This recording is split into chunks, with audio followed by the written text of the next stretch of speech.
কিছু কিছু ব্যাপার আছে যেগুলোতে রোজা ভাঙে না, সংশয় তৈরি হয়, কনফিউশন তৈরি হয় যে আসলে কি রোজাটা ভাঙলো কিনা। সেগুলো কি? এক নাম্বার হচ্ছে ভুল করে যদি কেউ খায়। দুই নাম্বার হচ্ছে এটা বিবাহিতদের জন্য, বিবাহিতরা ফিজিক্যাল ইন্টারকোর্স যদি করে দেহ থেকে সিমেন আউট হলে রোজা ভেঙে যায়, কিন্তু স্বাভাবিক মেলামেশাতে রোজা ভাঙে না। তিন নাম্বার ওয়েট ড্রিম, বাংলায় বলে স্বপ্ন দোষ।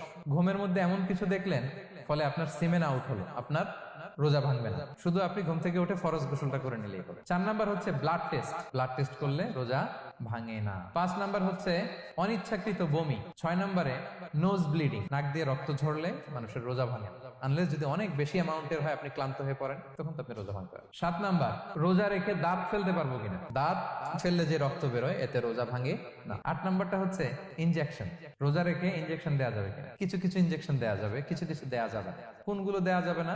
এনার্জেটিক ইনজেকশন দেওয়া যাবে না, যে ইনজেকশনে ফুড সাপ্লিমেন্টারি আছে, যেটার মধ্যে নিউট্রিশন ভ্যালু আছে,